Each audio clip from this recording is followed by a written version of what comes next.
estou chamando, então, inicialmente, junto com o meu orientador, que é o professor Juliano Pimentel, Autobiografias de Movimento de Crianças no Contexto da Ecomotricidade Marajoara. E aí, assim, para a gente situar, né, essa é uma das imagens que eu apresento. Essa é uma das regiões do Marajó, o Marajó, na Amazônia, né, a gente é composto por 16 ilhas, e essas 16 ilhas, nós temos um campus da UEPA, da Universidade Estadual do Pará, que fica na ilha de Melgaço, né? A gente chama a cidade de Melgaço, mas Melgaço é uma das ilhas que compõem esse arquipélago que se chama, né, Marajó. Então, a nossa proposição inicial, né, ela surge, então, tendo como participantes esse olhar, né, e aí eu destaco essa imagem, né, esse olhar para as crianças nesse meio, nessa simbiose que se percebe, né, em relação ao meio ambiente, à cultura, à diversidade, né, que se tem no meio amazônico. Vamos, Francisco.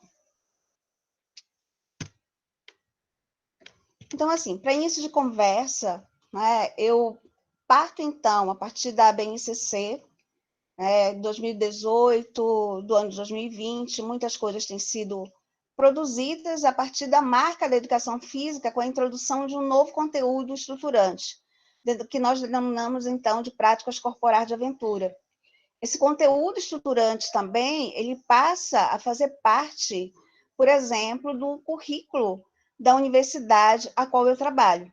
É a primeira vez, inclusive, que essa disciplina, que se chama Práticas Corporais de Aventura, passa a integrar o currículo, a matriz curricular da universidade, assim como também hoje faz parte da organização dos conteúdos a serem ministrados nas escolas. Então, as quatro tipificadas em urbanas e natureza, essa introdução ela é recebida como oportunidade para ampliação de movimento de crianças e adolescentes, e aí eu destaco alguns autores como Pereira, Pimentel, Darido, mas, por outro lado, enfrenta uma série de questionamentos.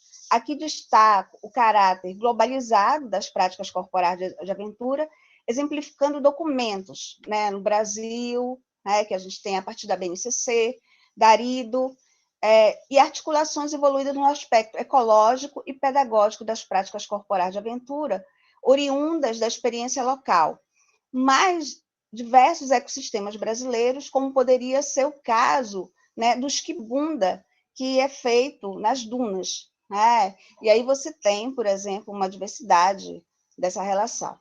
Então, eu falo sobre, né, eu vou falar sobre a questão do lazer, do movimento das crianças, a partir de uma interlocução do regional para o global. Então, o meu regional, a minha realidade amazônica, né, e aí eu vou fazer esse destaque, né, no Marajó, e a presença dessas manifestações corpórea, cultural, ela tem sido importante de estabelecer conhecimentos acerca de diversas possibilidades de construção, através do lazer, do corpo, um olhar cultural do movimento e um contexto amazônico. E aí eu tenho como destaque uma fala de Oliveira, 2008, professora Ivanilde Apoluceno de Oliveira, ela foi minha orientadora no mestrado, e ela discute o contexto amazônico a partir dos escritos de freirianos. Então, a Ivanilde faz um destaque numa das citações, numa das falas dela, que ela diz assim: na Amazônia existe uma diversidade e pluralidade de sujeitos ribeirinhos, quilombolas, camponeses, indígenas, entre outros, que vivem em um contexto geográfico biodiverso e complexo. Terra, mata, igarapés, rios, plantas, animais, recursos minerais, demarcado tanto pelo enraizamento cultural, quanto por situações sociais, culturais, educacionais diferenciadas. E aí também leva a gente a pensar nessa hipótese. Então, se eu tenho esse contexto diversificado, então, diferente do que nós teríamos, né, numa relação ao pensar o Nordeste, ao pensar o Sul, então a gente tem um contexto, né, a ser pensado dessas práticas corporais. Que práticas são essas? Que manifestações corporais são essas que as crianças, que os adolescentes acabam manifestando no seu brincar, no seu cotidiano?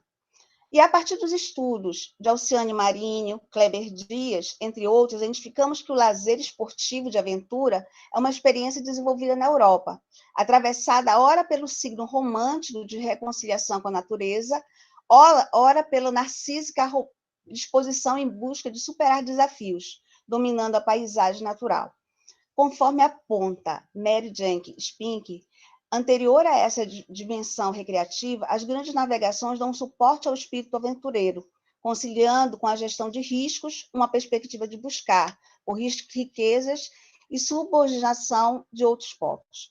Então, quando a gente vai pensar nessas práticas corporais de aventura, e aí eu destaco essa imagem também, que vem lá, né, do Marajó, com as crianças, com os adolescentes brincando no rio, vejam essa questão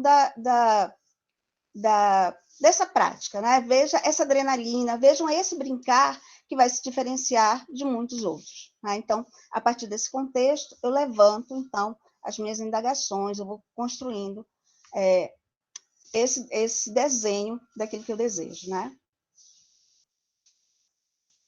Pode passar, Francisco. Então, observamos a predominância das práticas corporais de aventura redigidas em língua inglesa, que são reguladas sob a perspectiva de codificação esportiva. E aí eu destaco alguns exemplos, né? Você tem, o Joelson apresentou agora o parkour, mas você tem skate, você tem vários outros. Se você vai para as práticas, você não tem nomes brasileiros, né? Você vai encontrar nomes estrangeiros. Então, embora o esporte moderno seja uma manifestação fundamental para a constituição de biografias de movimento na educação física curricular, o entendimento de práticas corporais presumia uma diversidade. Todavia, conforme apontado, a lacuna não percebida na literatura acadêmica especializada das práticas corporais de aventura, e que inexiste a crítica procedente exógena dessas manifestações, cuja história responde aos anseios de uma cultura e uma epistemologia do norte. O que eu quero dizer com isso? Né? Então, nós não temos esse contexto. O contexto fala, né? E você tem camadas, e camadas que eu destaco, que é a camada ambiental, a camada cultural, a camada humana.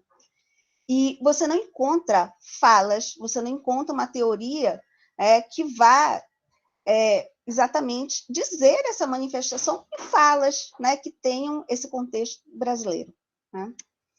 Então, para isso, a gente vai buscar, então, a partir dessa crítica, né, a pouca divulgação das práticas corporais de aventura nativas, parte das discussões estabelecidas por pensadores de diferentes matrizes, tais como Nildo Ouriques, Darcy Ribeiro, Eurique Dussel, a respeito da dependência colonizada de saberes na América Latina, a partir das críticas sobre a importação de modelos teóricos, sem a consideração da nossa especificidade histórica e concreta.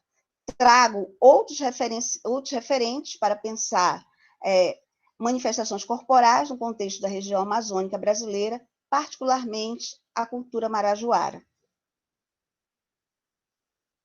E lá observamos, empiricamente, a dinâmica do lúdico das crianças, em aventuras na maior ilha costeira do Brasil, e a maior ilha fluvimarítica do mundo, a Ilha do Marajó, que ela é banhada por águas fluviais, tendo o rio Amazonas a oeste e a noroeste, e o rio Pará a leste, sudoeste e sul. Em acréscimo também a interface com o Oceano Atlântico, o norte e o nordeste.